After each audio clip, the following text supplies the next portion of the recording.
Philippe, qui me voit le Père. J 14,9. L'image de Jésus qu'on connaît dans le monde entier depuis la canonisation de la Sainte Faustine, par cette petite phrase de Jésus, fait d'elle, à mon avis, l'icône de la Sainte Trinité.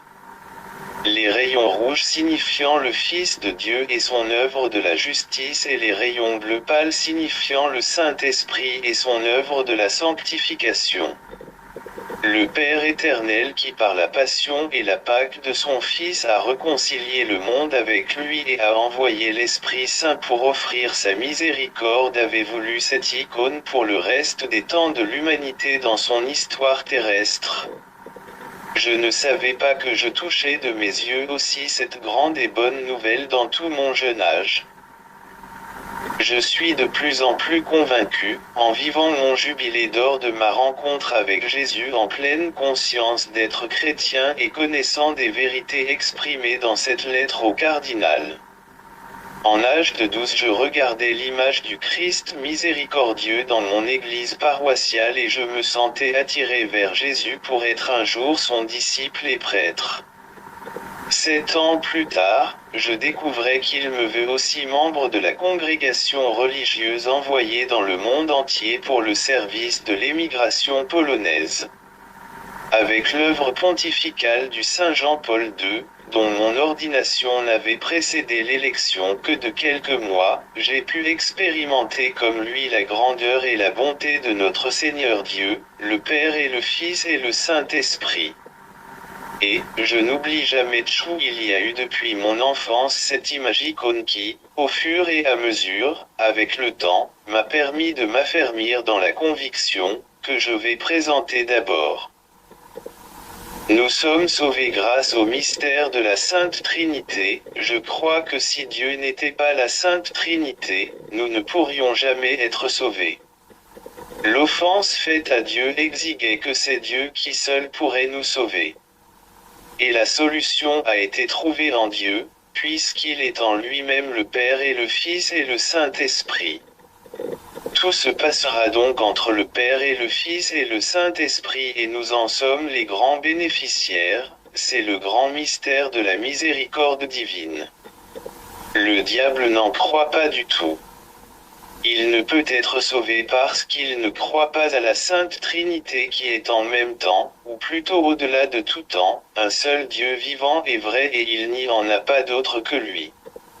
Alors, par conséquence, il est nécessaire d'être chrétien pour espérer d'être sauvé.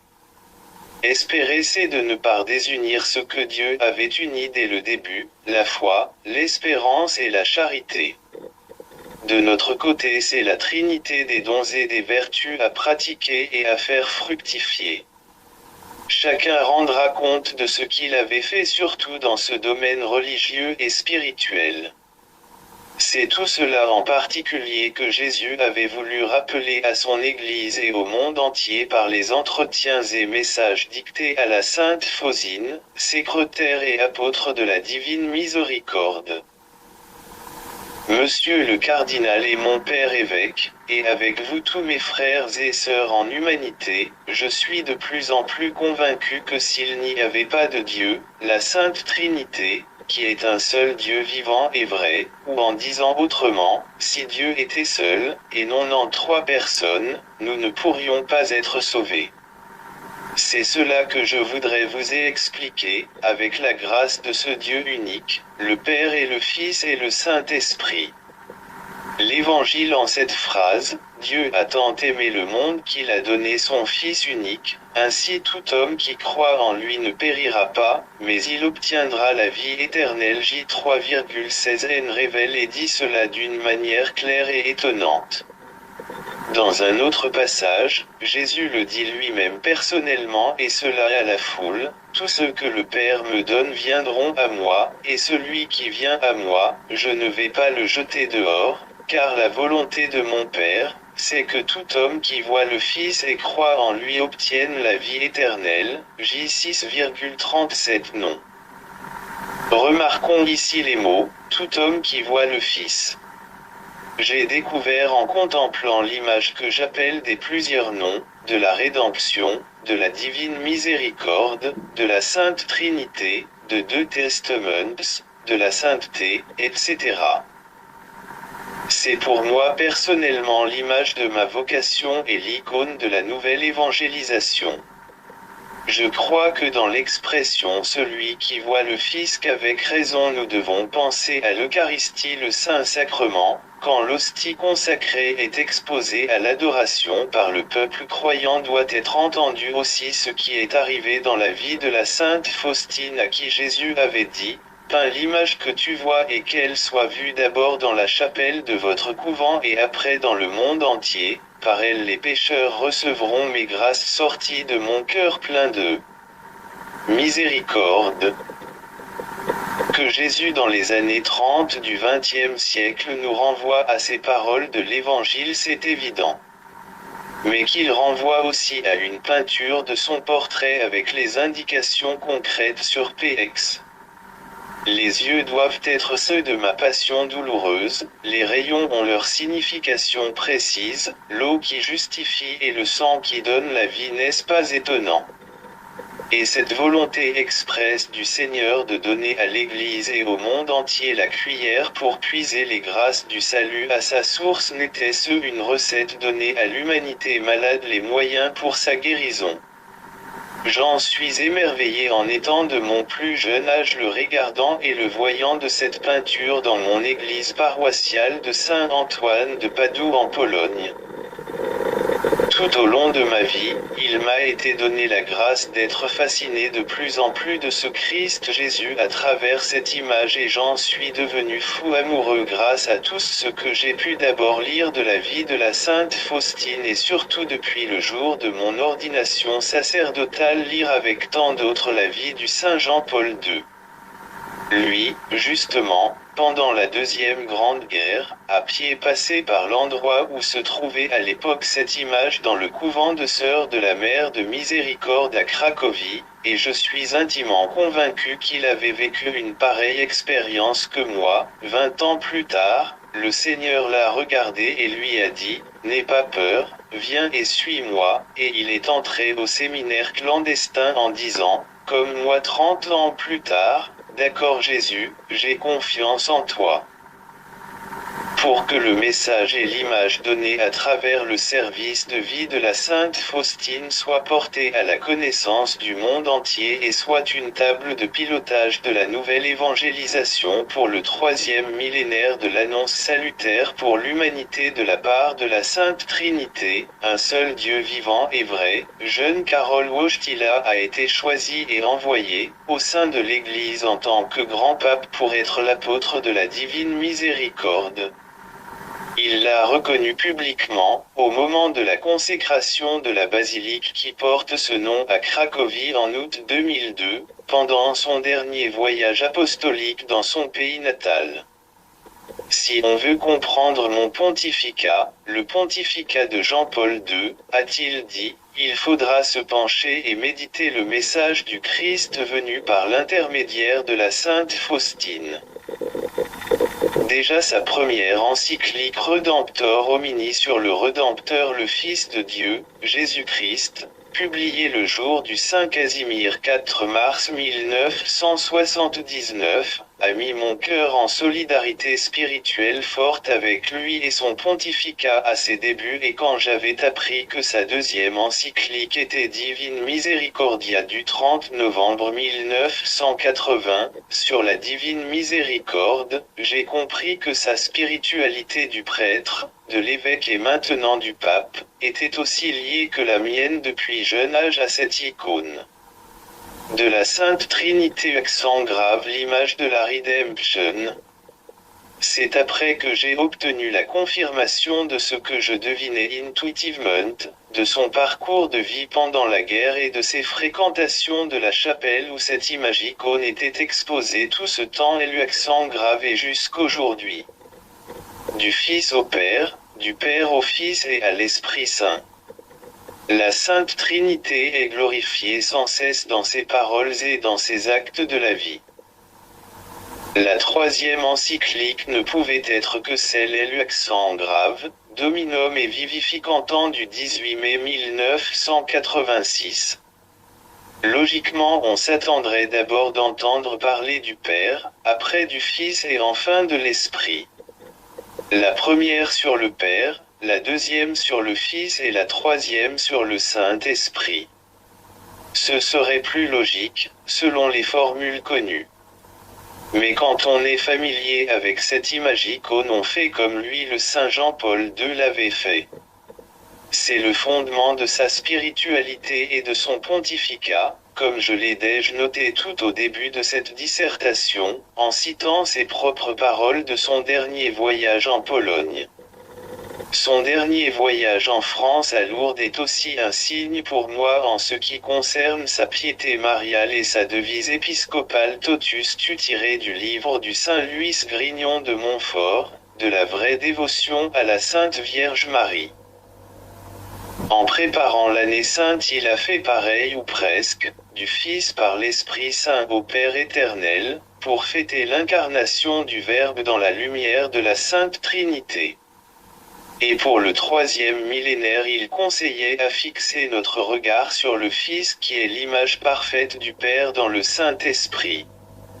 Fixer son regard sur, cela paraît peu de choses de notre côté, regarder une image, et pourtant cela est compté pour beaucoup aux yeux de Dieu que de lui faire ainsi confiance comme à un seul vrai Dieu, en trois personnes divines, à cette très sainte Trinité, en disant humblement, Jésus, j'ai confiance en toi. Il y a dans cette phrase l'essentiel de la foi, de l'espérance et de la charité.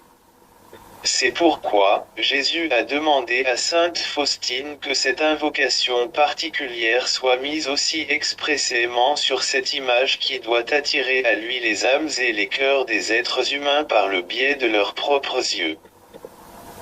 L'Esprit Saint dans cet entretien entre le Fils et le Père qui donne la vie éternelle a voulu pour l'humanité ce sacramentel unique, qui n'est pas encore, malgré tout ce qui se fait dans le monde avec les publications des prières et des messages que porte en particulier le petit journal de la Sainte Faustine, pas encore totalement et pleinement compris. Ce n'est pas le sacrement, oui, d'accord, mais une telle intervention avec au sommet une consécration de l'humanité à la divine miséricorde, par le grand pontife romain, qu'il est permis maintenant d'appeler saint en si peu de temps après son départ de ce monde, cela ne doit-il pas nous interpeller et c'est mon cas, chers amis chrétiens ou non, je dirais, sans vouloir offenser personne, si vous le faites vous serez chrétien. Vous serez tous les chrétiens ou vous ne serez pas, je dirais, en pensant aux paroles de Marlowe, à propos de la spiritualité de l'humanité dans le troisième millénaire. Dieu en est l'auteur discret en action des paroles prononcées et révélées en même temps que des signes qui sont donnés comme la Sainte Écriture en donne plein d'exemples. Je vais essayer de vous dire quelque chose que vous n'avez jamais encore entendu, l'explication de cette image et inscription donnée à l'humanité dans le temps qui sont les derniers. J'ai trouvé tout dans cette image et cette inscription et je vais m'en expliquer en méditant avec vous la parole de Dieu. Instance de notre conscience, une place première et privilégiée à laquelle la Sainte Trinité veut confier le secret royal et à travers elle, la mienne et la tienne, à toute humanité. Puisqu'elle doit aussi communier aux souffrances du Christ, avant qu'elle soit digne de témoigner, ce que j'ai vécu aussi récemment avant de pouvoir m'exprimer avec une nouvelle force de l'esprit, je dois penser maintenant et commencer par invoquer celle qui est la mère de ce maître à penser et à vivre qui est Jésus-Christ. Elle nous a tous enfantés dans la douleur de son cœur immaculé pour une nouvelle destinée quand sa gloire se révélera avec celle de son Fils puisque l'Esprit de gloire, l'Esprit de Dieu a reposé en elle en premier sur la terre, elle qui a été proclamée pleine de grâce en tant que la Vierge par l'ange et bienheureuse en tant que mère du Seigneur par Élisabeth, la Sainte Vierge et mère de ce grand mystère qui est la rédemption et la miséricorde. Pour ce qui est de la justice, il n'y a qu'un seul Rédempteur et qu'une seule justice accomplie par lui. Jésus-Christ a accompli toute justice. Et la divine miséricorde est accessible.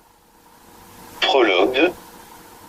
Saint Thomas d'Aquin en son temps sur la question de la foi chrétienne s'est fait connaître à l'Église comme un docteur angélique. Il trouvait que le credo pourrait accueillir encore quelques articles supplémentaires.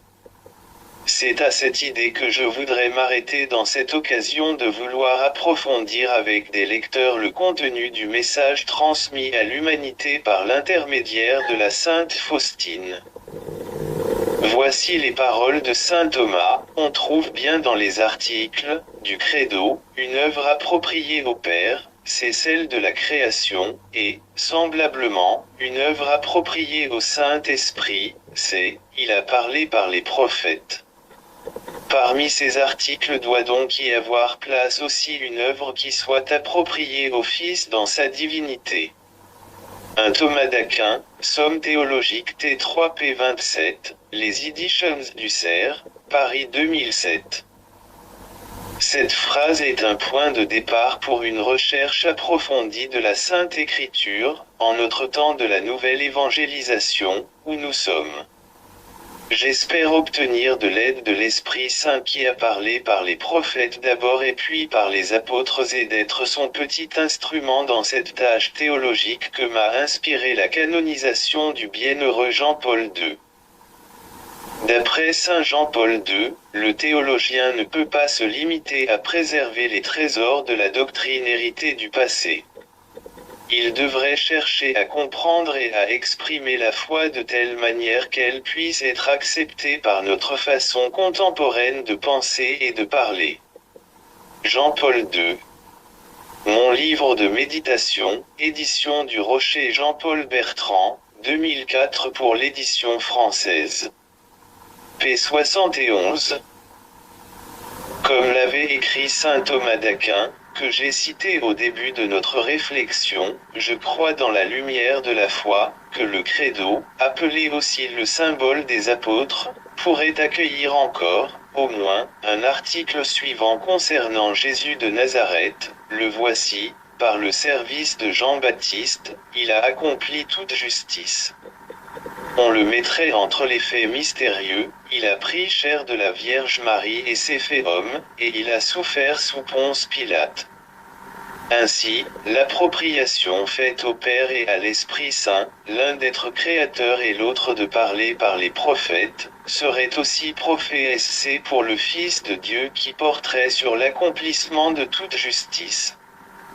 Que les autres articles pourraient encore trouver place dans le credo, c'est un sujet que nous n'aborderons pas ici. Mais il est important de connaître, au passage, et la citer l'opinion de la théologie scholastique, que saint Thomas a portée jusqu'à presque la perfection. Saint Thomas d'Aquin avait signalé, justement, qu'une œuvre appropriée au Fils dans sa divinité doit être présente dans les articles de la foi, comme c'est le cas pour le Père et pour le Saint-Esprit. Et pourtant personne après lui, même s'il ne manquait jamais des thomistes, surtout parmi les dominicains, n'a soulevé cette question dans l'histoire, il me semble. Devant les problèmes si nombreux à notre époque pour l'Église qui vit une grande épreuve de la foi catholique. En tant que prêtre religieux, je voudrais, avant l'année de la vie consacrée, relever ce défi, avec la grâce de Dieu et la force de l'Esprit Saint. Je l'ai déjà fait pendant l'année de la foi en langue maternelle, polonais, maintenant je vais le faire en français. Le Seigneur m'avait fait naître en Pologne et y vivre 30 premières années et puis, après m'avoir appelé à la mission auprès des Polonais à l'étranger, il me fait vivre en France depuis bientôt 33 ans. Saint Thomas, en parlant des articles possibles pour le credo, a ajouté aussi ceci au sujet du Saint-Sacrement en regrettant en quelque sorte, c'est mon intuition, que ce credo n'en évoque pas l'institution. Voici son avis à ce sujet, le sacrement de l'Eucharistie présente une difficulté spéciale, plus que beaucoup d'articles. On devrait donc faire à son sujet un article spécial. Il ne semble donc pas que le nombre des articles soit suffisant. De œuvres citées p. 27 après ce qu'on sait de ses créations dans ce domaine, tant Tom Ergo par exemple avec tout son développement qui en France est récité entre la deuxième lecture et l'évangile le dimanche de la fête Dieu appelé maintenant la solennité du Saint-Sacrement du corps et du sang du Christ. Le docteur Angélique parle des articles de la foi catholique et de ceux qui sont dits dans le credo, au cours de la célébration de l'Eucharistie dominicale. Quand on constate habituellement, c'est mon aperçu, qu'on devient tellement pressé à la messe qu'on voudrait déjà les homilies les plus courtes possibles et le credo qu'on choisit le plus souvent ce n'est pas celui du Nicée et Constantinople comme c'est toujours le cas en Pologne, px. On peut se poser la question, quel intérêt était d'en ajouter encore des articles à réciter, le monde d'aujourd'hui n'en a pas besoin. Et si c'était le contraire? Ne doit-on consulter à ce sujet le Saint-Esprit d'abord et non pas les gens, même dans le temps de la sacro-sainte démocratie? Elle veut tout envahir et tout régenter en se servant de la naveté naturelle de l'homme pécheur qui se surprend et est surpris si souvent par son insouciance même dans les sujets très sérieux et grasses qui le concernent directement du point de vue anthropologique, philosophique, physique, biologique et métaphysique, et en poursuivant dans les questions morales et théologiques. Ne voit-on pas que la démocratie mise à toute sauce et voulant être reine de tout et à tout prix, elle se transforme très vite en une oppression totalitaire? Voilà ce qui a motivé notre travail de recherche théologique, pour relever le défi de l'opposition à cette marche vers le paganisme moderne qui se nourrit des sensations de toutes sortes alléchantes à première vue mais aveuglantes si on continue à l'obéir sans réagir par une résistance et une action réfléchie dans tous les domaines, et pourquoi pas théologique aussi. Ce que je voudrais faire ici, c'est de m'exprimer pour rendre compte de l'espérance qui m'habite depuis mon enfance et mon jeune âge en ma Pologne natale. Et puis jusqu'à l'âge où je suis, en mon âge d'adulte qui aborde déjà certains symptômes de la vieillesse et enfin se prépare de rendre compte de ce passage terrestre au Créateur de tout et au Rédempteur magnifique, entre autres, de mon âme ce que j'espère en répétant souvent cette invocation, Jésus, j'ai confiance en toi. Ce qui m'amène maintenant à traiter le sujet choisi pour cette étude de plus près avec toi, mon lecteur que le Seigneur lui-même personnellement avait choisi pour ce moment et pour cet endroit où tu te trouves, pour te parler les yeux dans les yeux, de sa bouche à tes oreilles et surtout de son cœur au tien qu'il voudrait faire pareil. Apprenez de moi, dit Jésus-Christ, devenez mes disciples, car je suis doux et humble de cœur, et vous trouverez le repos. Mon 11, 29. Nous avons l'occasion d'apprendre le Christ dans cette étude, et il y a des choses anciennes dans tout cela, mais il y a aussi, tu seras surpris, mon ami, il y aura des choses nouvelles dont tu n'as jamais entendu parler, même si tu es, peut-être un cardinal. C'est le cardinal justement qui a été choisi par Jésus lui-même pour lire ce que je suis en train d'écrire ici et maintenant quelque part sur cette terre en ce juillet 2014. Il a accepté de me recevoir en audience et il a choisi lui-même la date de la fête de Saint Thomas. Pas celui dont nous avons déjà fait mention. Non, celui de la vie de Jésus, l'apôtre, l'un des 12, peut-être plus qu'en d'autres temps le patron de tous ceux qui ont des doutes. Quelle providence avec la divine miséricorde!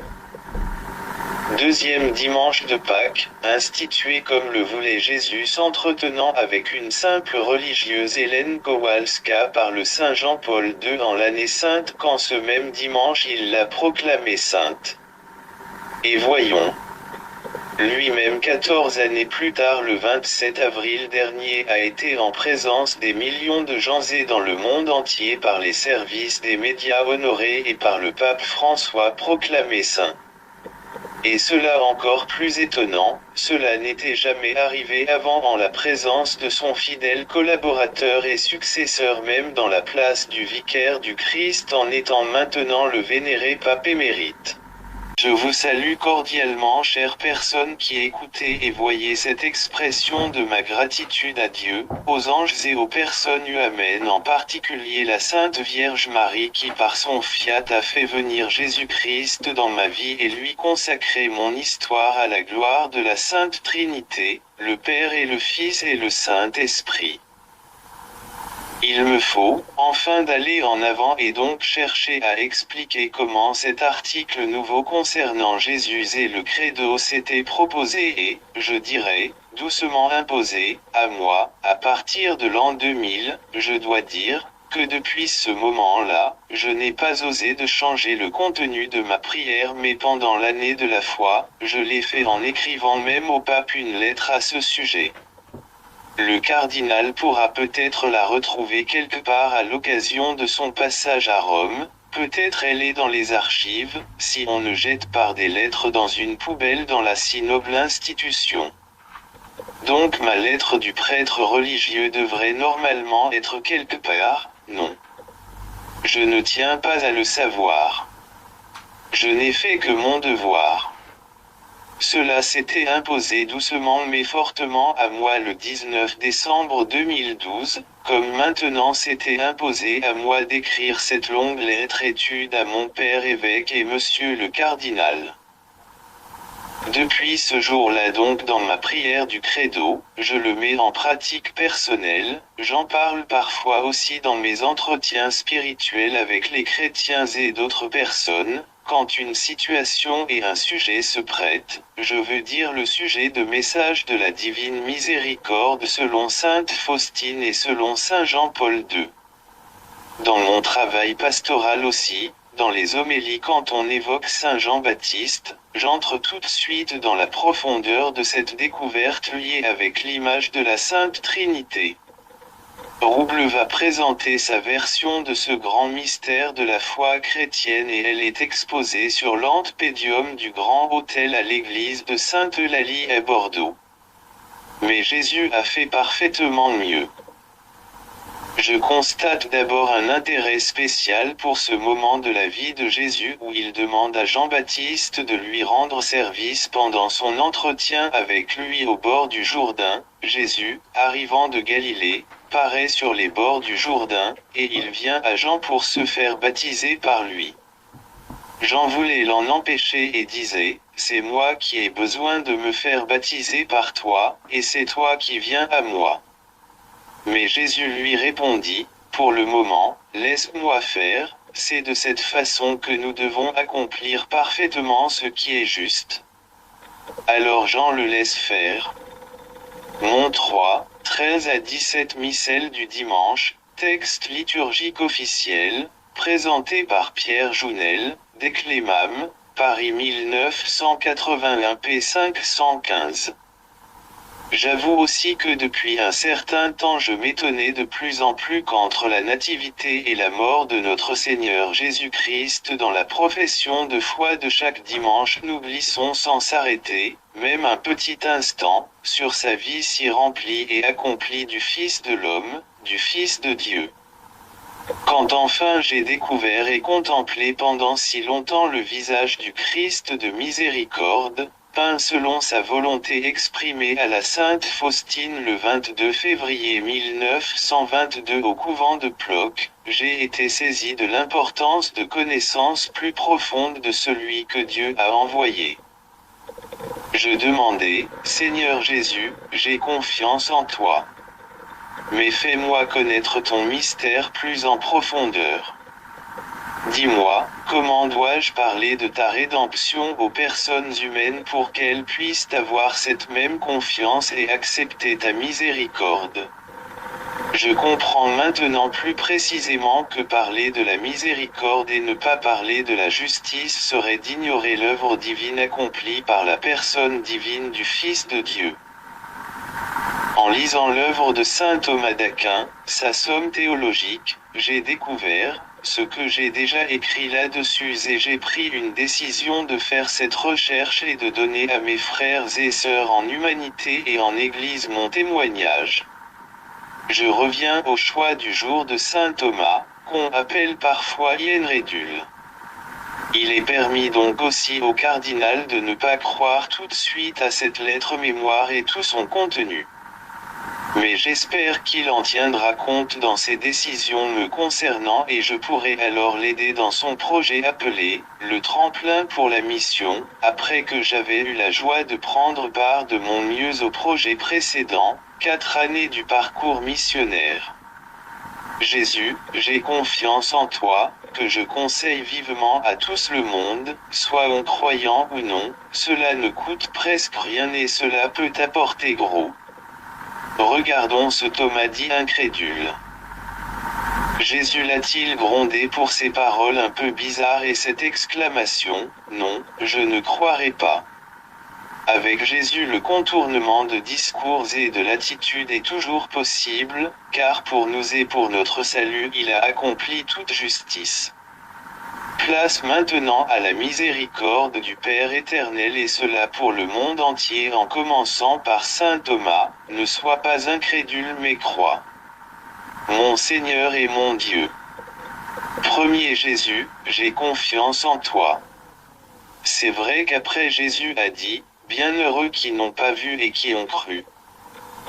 Mais cela s'applique que pour une minorité, je crois, et pourquoi pas jusqu'à cette année 1922 où à partir de ses entretiens mystiques avec la sœur Faustine il lui a donné, et à travers elle à toute l'Église ses ordres, que soit réalisée une image de lui et multipliée autant que possible à travers toute la terre, et quand il a fait promesse d'en tenir compte par rapport à chacun qui voudrait tellement le voir avant qu'il revienne dans la gloire de son Père.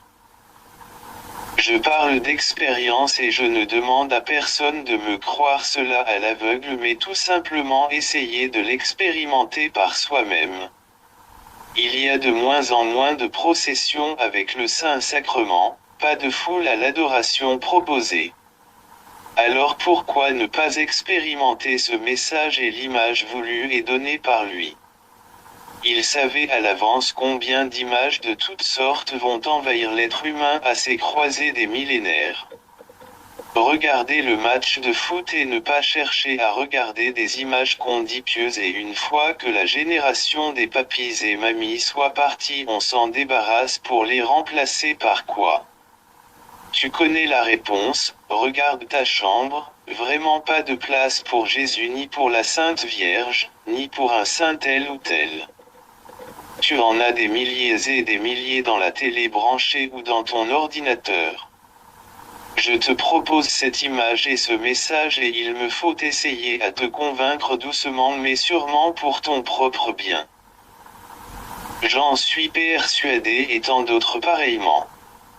Je sais que c'est l'icône unique de la Sainte Trinité donnée dans toute l'histoire de l'humanité qui en elle-même et par elle-même résume toute la parole de Dieu contenue dans les Saintes Écritures et dans toute la tradition de l'Église et son magistère.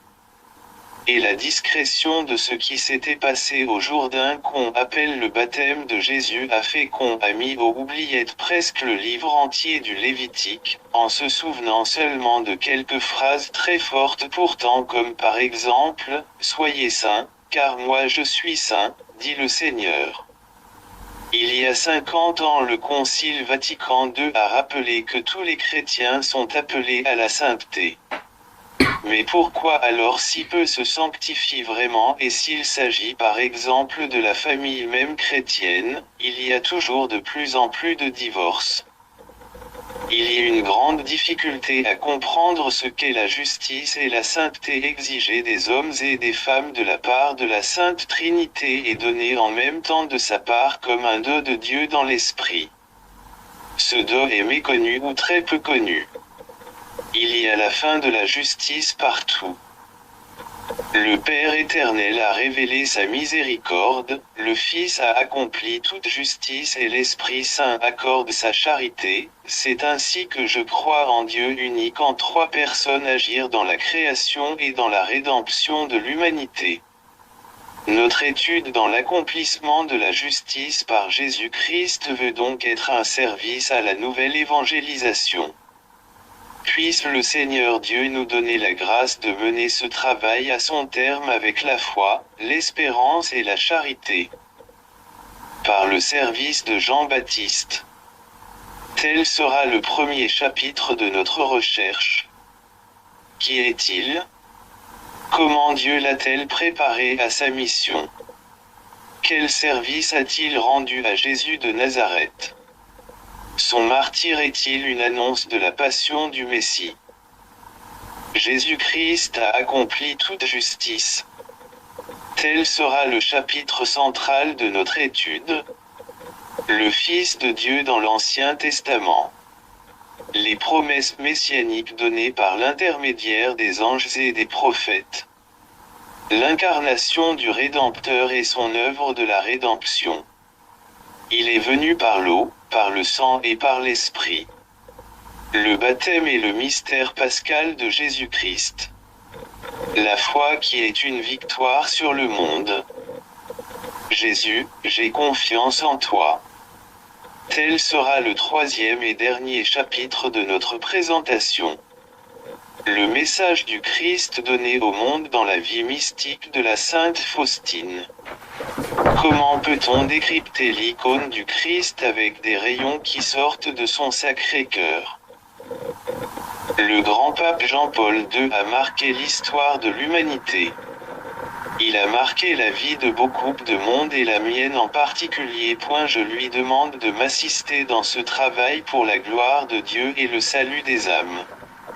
Sa vie et son œuvre m'ont beaucoup appris et tout particulièrement ce qu'il a apporté à l'Église au sujet de la divine miséricorde, en communion avec la sainte Faustine Kowalska, qu'il a béatifiée en 1993 et puis canonisée en l'année sainte 2000.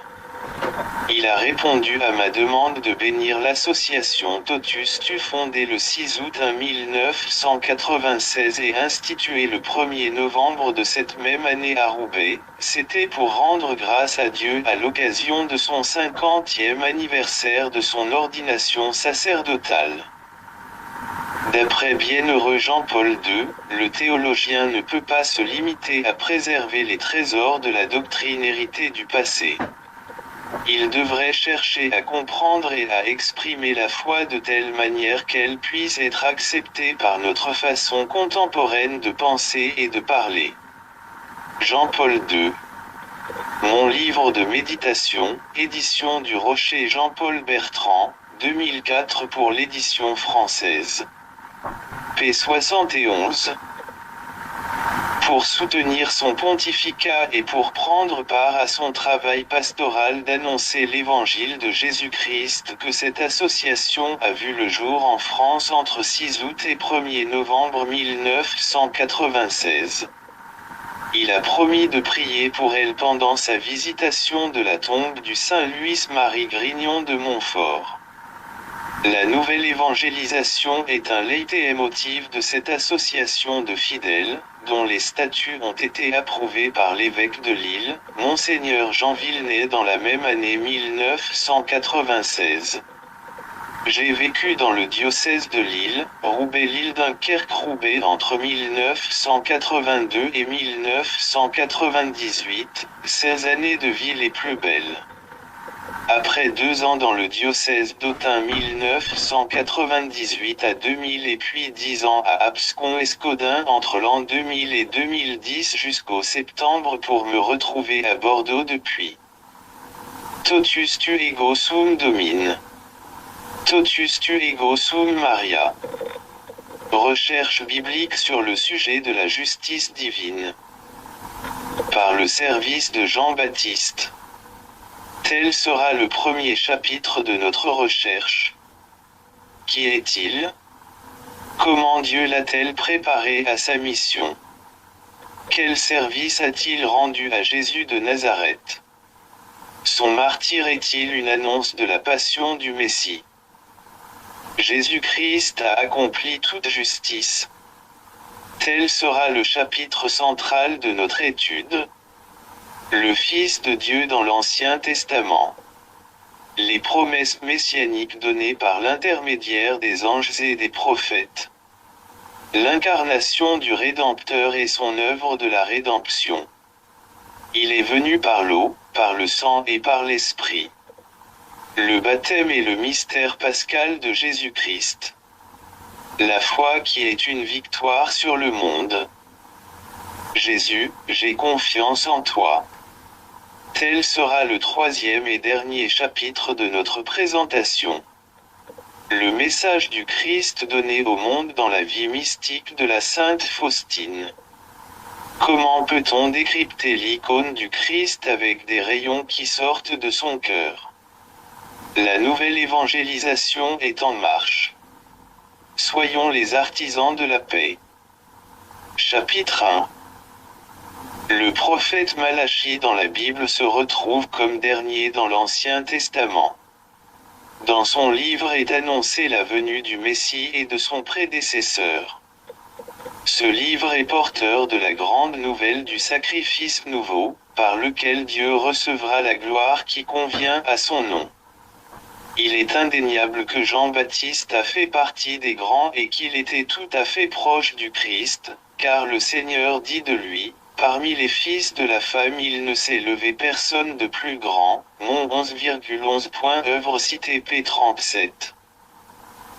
Le plus grand parmi les hommes nés de la femme, Jean-Baptiste aura un service à rendre au Messie promis dans tout l'Ancien Testament, ce sera de le baptiser dans les eaux du Jourdain quand tous les deux dans l'âge humain ils passeront 30 ans. Saint Luc évangéliste s'est appliqué dans la première partie de son premier livre d'en rendre compte le plus précisément possible. Pour le Christ Jésus aussi bien que pour Jean-Baptiste les récits de l'Annonciation et de la naissance de l'un et de l'autre sont présentés d'une façon narrative évidente. Jean-Baptiste est de la descendance sacerdotale du grand prêtre Aaron, le frère de Mose. Aussi bien du côté de son père Zacharie que de sa mère Élisabeth. Ainsi son service à préparer les chemins au Sauveur du monde trouve son enracinement dans tout le culte liturgique rendu à Dieu tout au long de l'histoire du peuple d'Israël que Dieu a fait sortir de l'esclavage et de misère dans le pays d'Égypte. La première alliance de Dieu avec son peuple près de la montagne de Sina et le dos de la loi auront leurs applications dans le culte exercé d'abord dans la tente de la rencontre pendant la traversée du désert et puis dans les lieux choisis par Dieu pour cela, avant que ce soit dans le temple de Jérusalem l'office sacerdotal soit organisé selon ce que Dieu a ordonné au peuple d'Israël dans le Lévitique. L'annonciation est faite par l'ange Gabriel à Zacharie dans ce temple de Jérusalem 6 mois avant celle que le même ange portera à Marie, la Sainte Vierge à Nazareth en Galilée. Dans son message Dieu fait dire au grand prêtre en exercice que sa prière a été exaucée, sa femme stérile par elle-même et dans sa vieillesse lui donnera un fils, il doit le nommer Jean puisque Dieu fait grâce.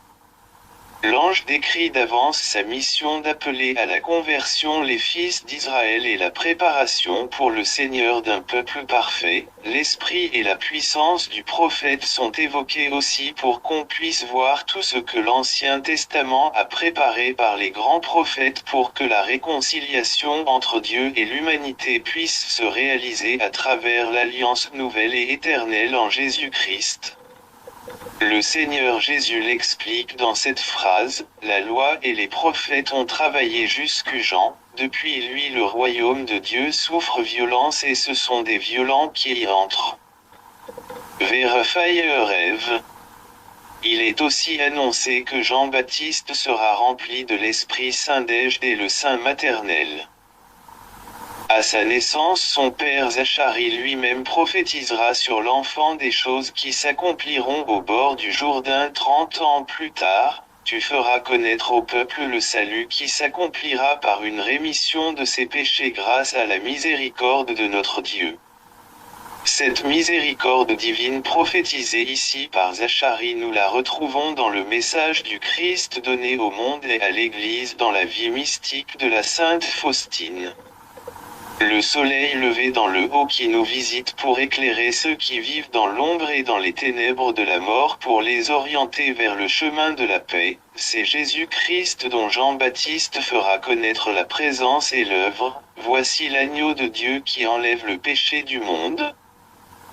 Les grands prêtres de l'ancienne alliance avaient une mission d'enlever les péchés du peuple d'Israël par des sacrifices d'animaux offerts, dont le sang devait être versé et porté devant le Seigneur Dieu, dans le Saint des Saints.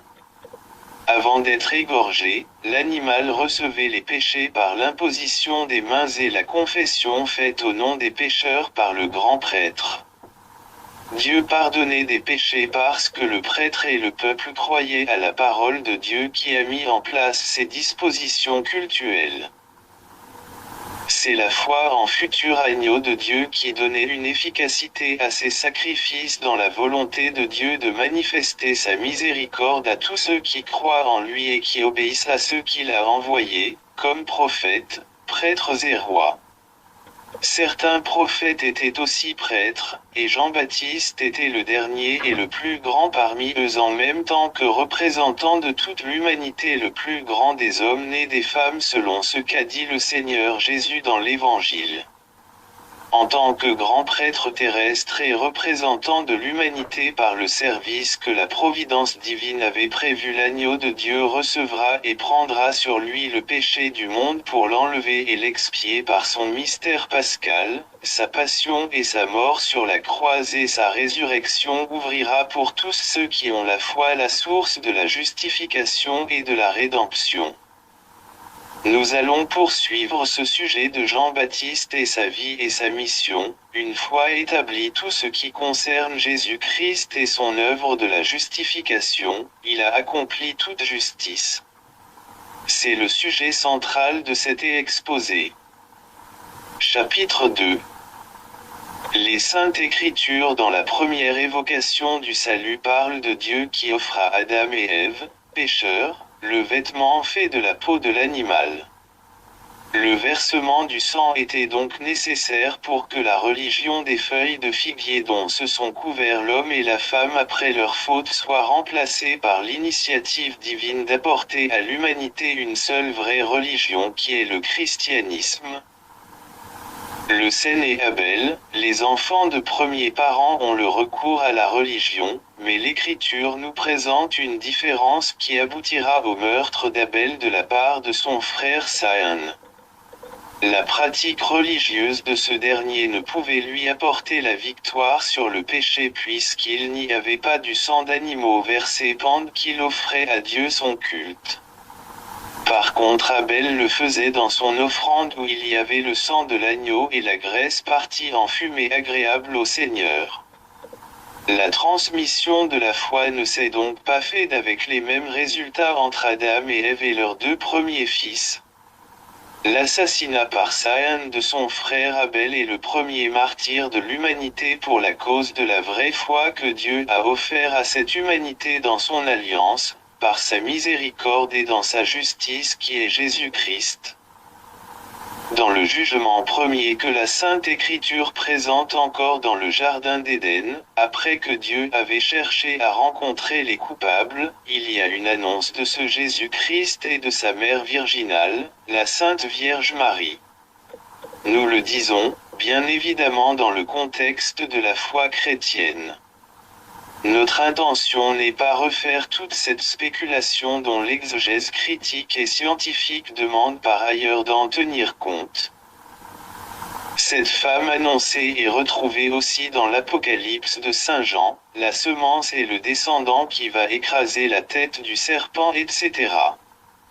Dieu fait ici une promesse d'envoyer le Rédempteur. Cela est évident et ce récit biblique se termine par l'évocation d'un geste divin de couvrir les premiers pécheurs humains d'un vêtement solide, annonce du salut parfait et généreux au prix du sang du Fils de Dieu qui pour nous et pour notre salut, conçu en tant que le Fils de l'homme du Saint-Esprit, a pris chair de la Vierge Marie et s'est fait homme.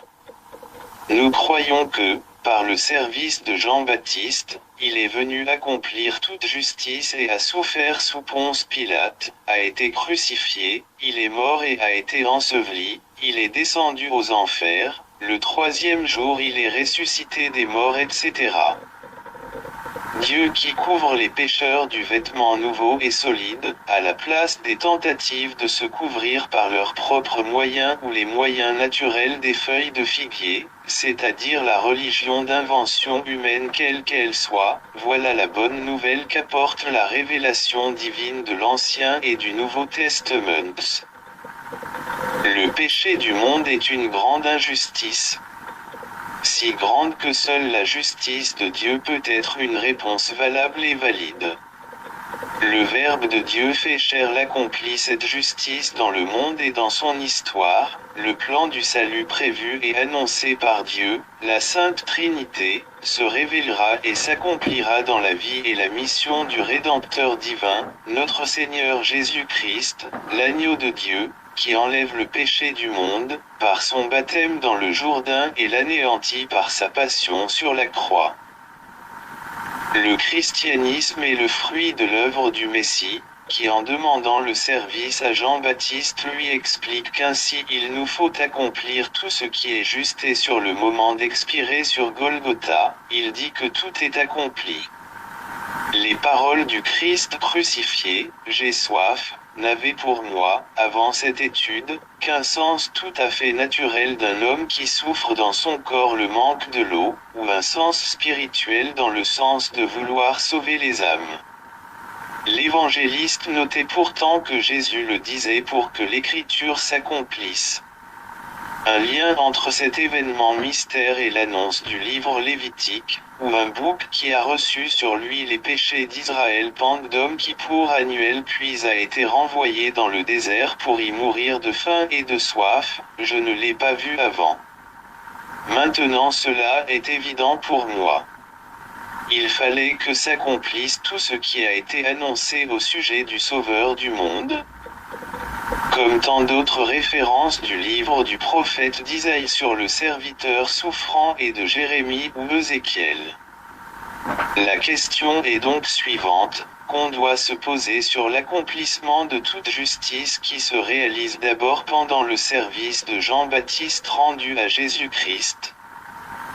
La réaction de Jean-Baptiste nous dit la nouveauté de l'événement et de l'ignorance de celui-ci à ce propos.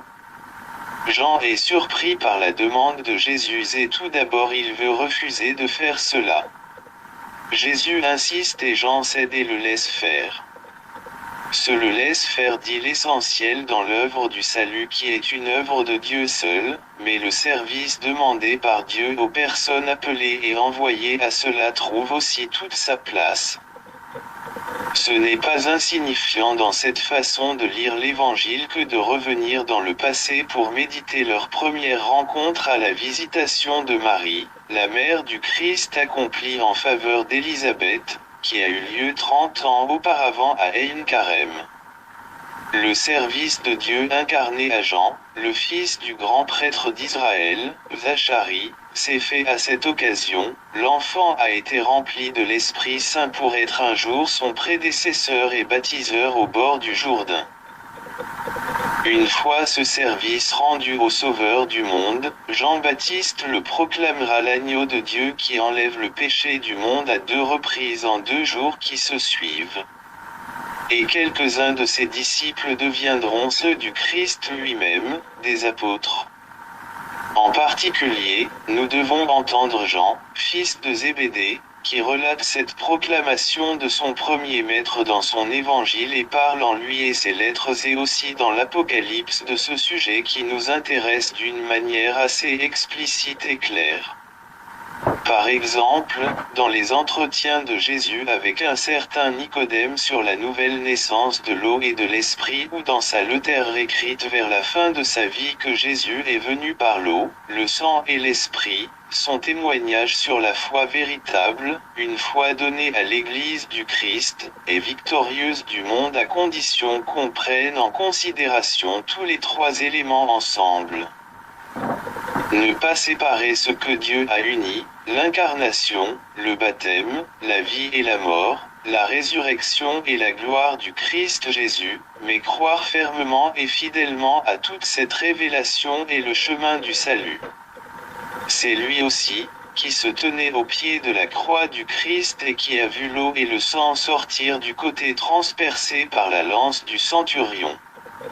Il en donne le récit très précis et assure que son témoignage est vrai. Revenons, maintenant à notre sujet principal, il a accompli toute justice, ou dans d'autres traductions tout ce qui est juste. Enlever et prendre sur soi tous les péchés des hommes, du premier au dernier, de toute l'histoire de l'humanité, cela ne pourrait être accompli par un homme. Il fallait pour cela Dieu lui-même. Ce n'est pas la volonté humaine, même celle du Christ, Fils de l'homme, qui nous sauve, mais la volonté divine, celle du Père et du Fils et du Saint-Esprit. Et elle est éternelle. Dieu a décidé de nous sauver dans son éternité.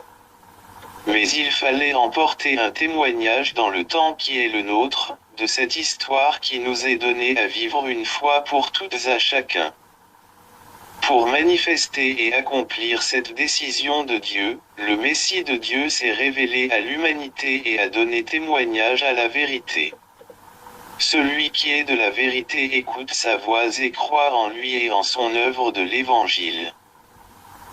Jean-Baptiste se disait petit par rapport de celui qui l'annonçait, de ne pas être digne de lui délier les sandales.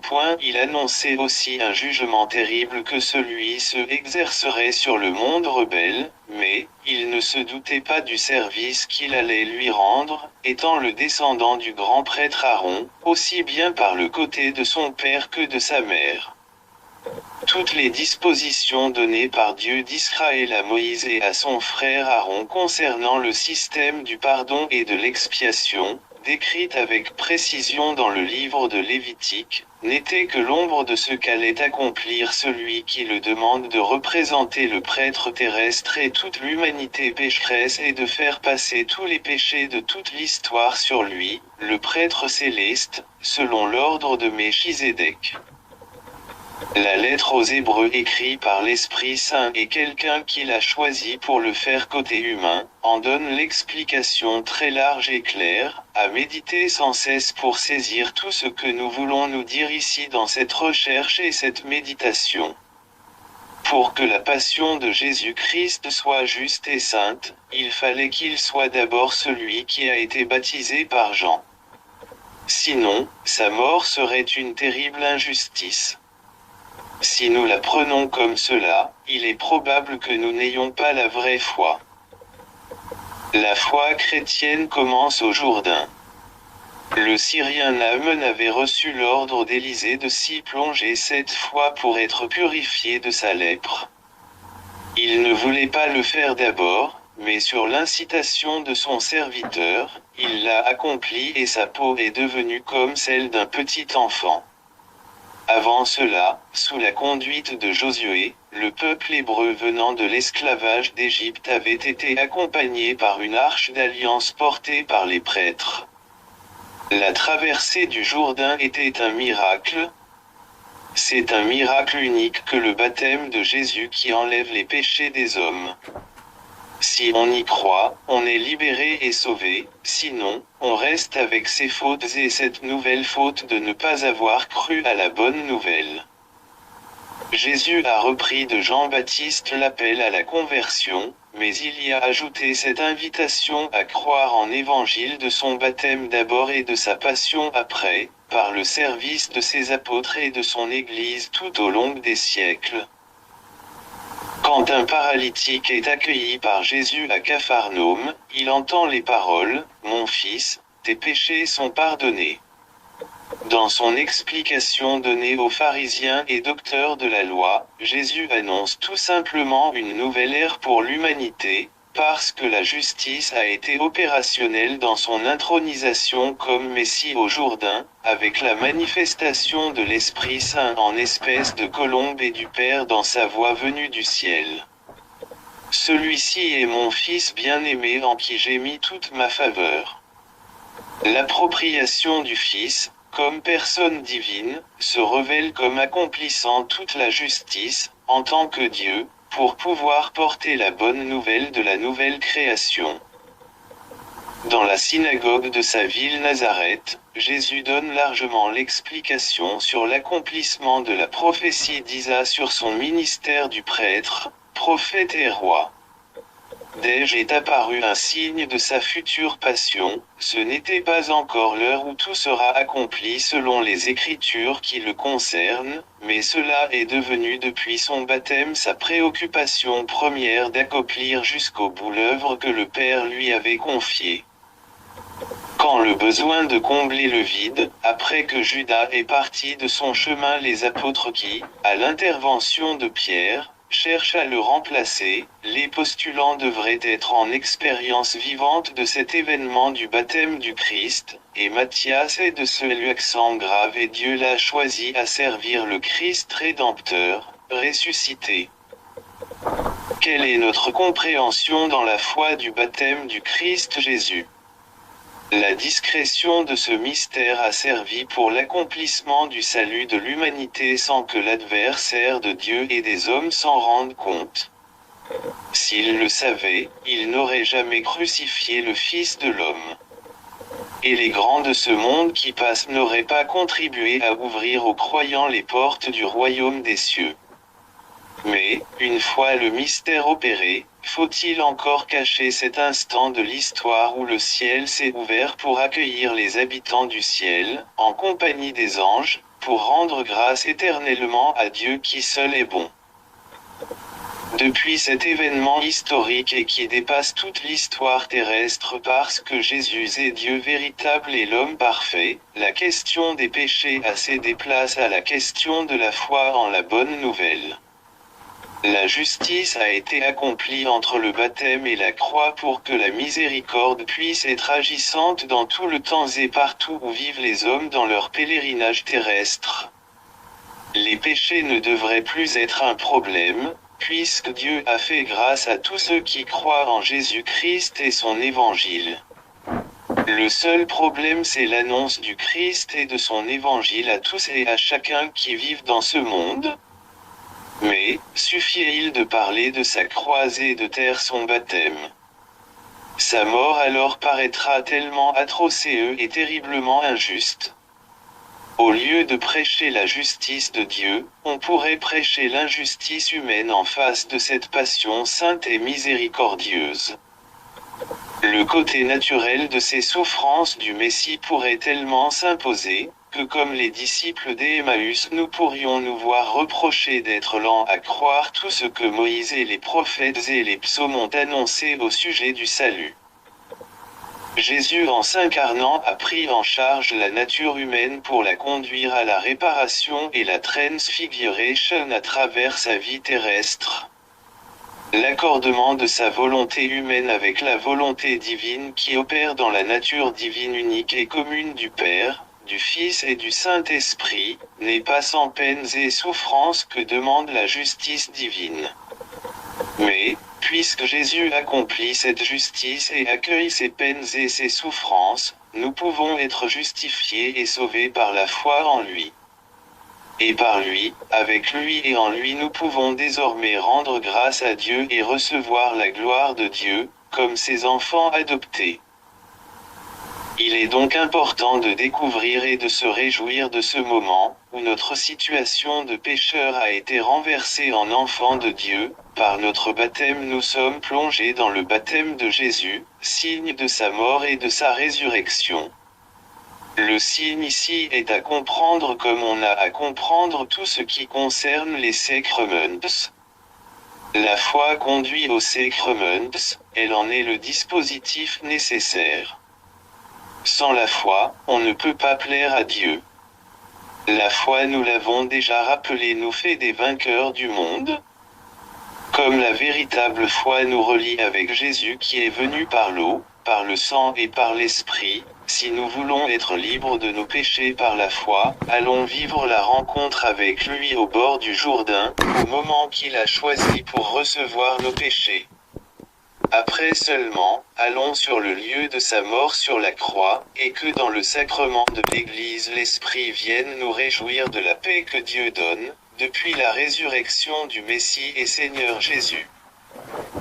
Autrement, comment nous allons comprendre tout l'enseignement de l'Évangile, les paroles et les gestes du Christ?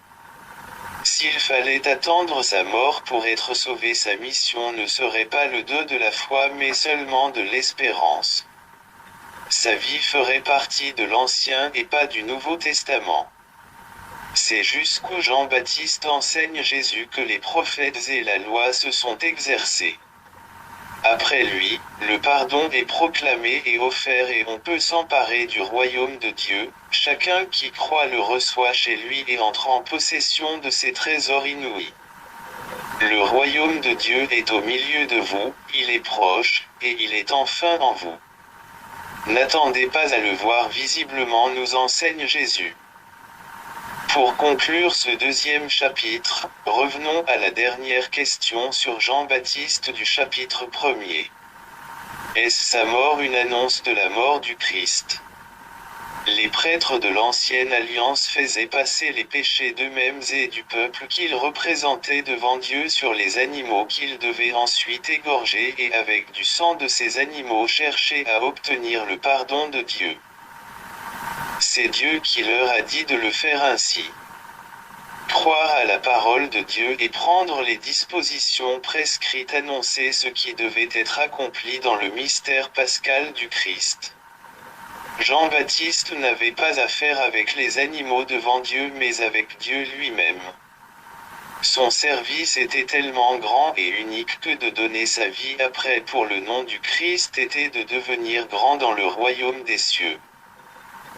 Il n'est pas plus grand que Jean-Baptiste parmi les hommes nés d'une femme. En donnant sa vie pour celui qu'il a baptisé, Jean-Baptiste prend part à la passion du Christ avec la mère du Christ, Saint Jean et tant d'autres du temps d'avant et d'après du Christ, en commençant par Abel, le juste. Comme nous avons parlé déjà de lui, tué par son frère Caïn. Les martyrs de la foi de toute l'histoire sont élus accent grave pour témoigner de Dieu qui fait justice et qui fait miséricorde.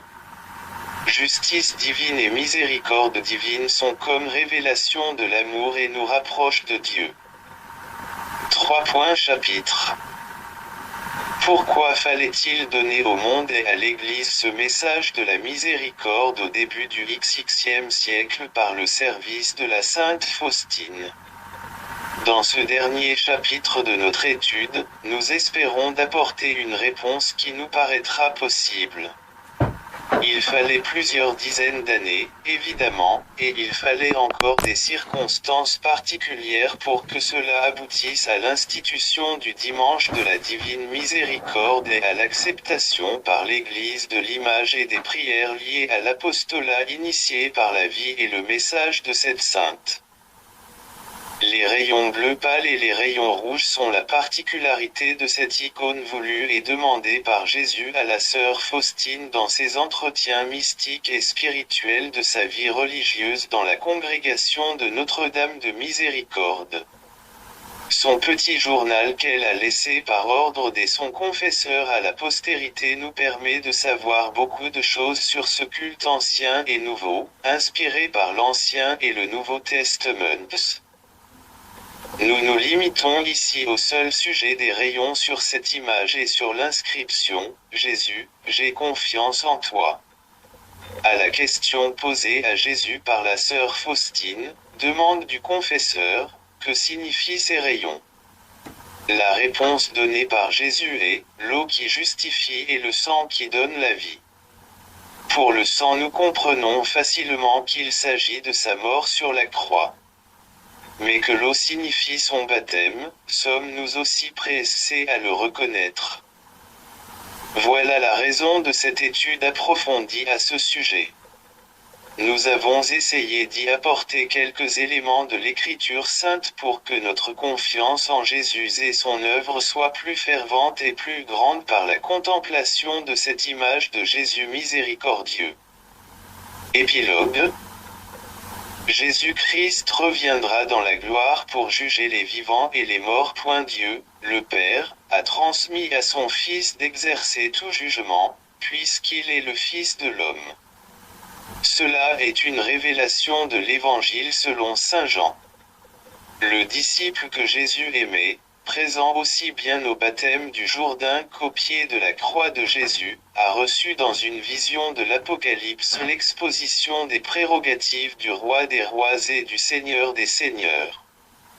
Lui approprier la justice divine comme l'exercice central et particulier selon ce qu'enseignent les Écritures est une question de la foi chrétienne.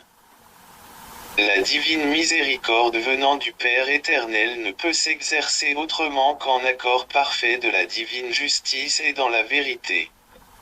Le Christ Jésus a déclaré, « Je suis le chemin, la vérité et la vie, personne ne va vers le Père sans passer par moi. » En voulant nous rapprocher de cette révélation divine, nous avons médité le fait des rayons voulus sur l'image du Christ avec l'inscription « Jésus, j'ai confiance en toi » et il est apparu évident pour nous que Jésus a accompli toute justice et il est vraiment notre Dieu et notre Sauveur. Le Seigneur à qui tout pouvoir a été donné au ciel et sur la terre.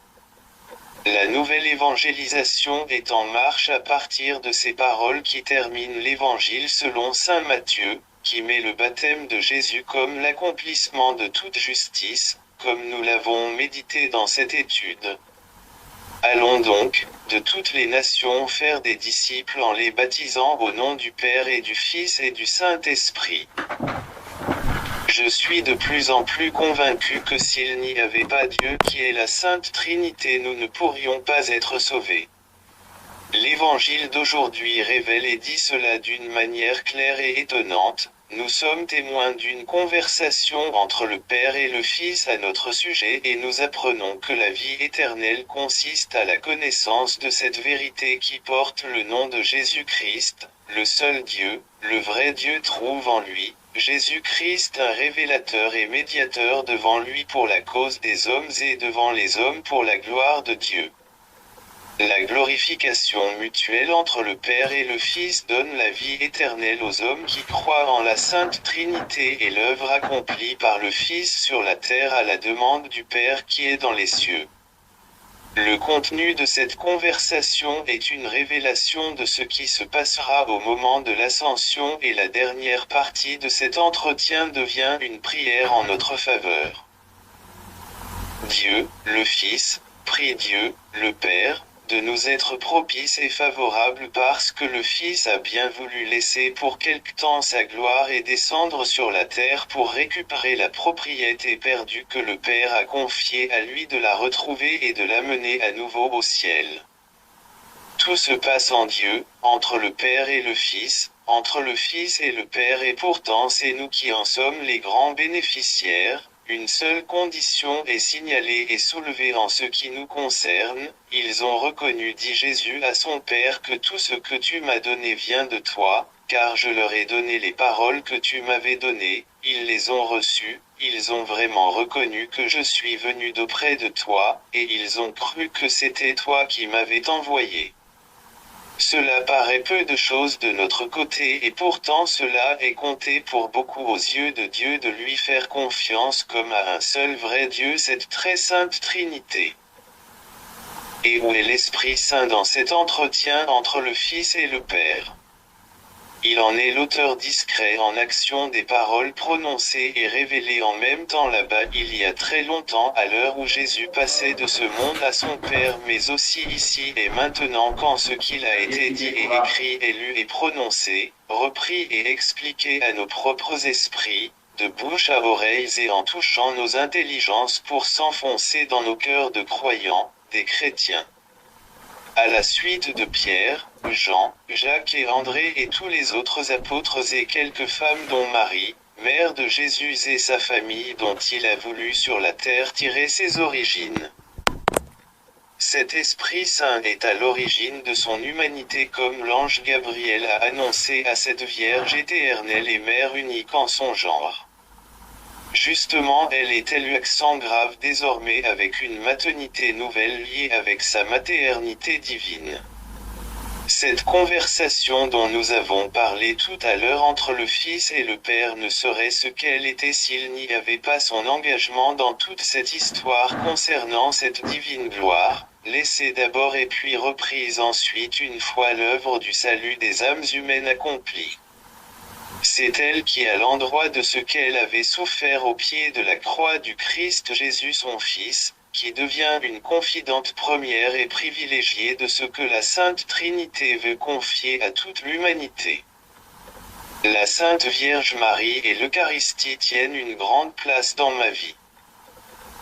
Puisqu'elle a communié aux souffrances du Christ, elle nous a tous enfantés dans la douleur de son cœur immaculé pour une nouvelle destinée quand sa gloire se révélera avec celle de son Fils, puisque l'Esprit de gloire, l'Esprit de Dieu a reposé en elle en premier sur la terre, elle qui a été proclamée pleine de grâce en tant que Vierge et bienheureuse par Élisabeth en tant que mère de son Seigneur. C'est elle qui est devenue la terre du vivant à qui en premier le Seigneur a montré sa face. Cette dernière évocation de la scène de la visitation convient à ce jour dernier du mois de mai puisque c'est ce jour que l'Église se souvient de ce mystère du rosaire.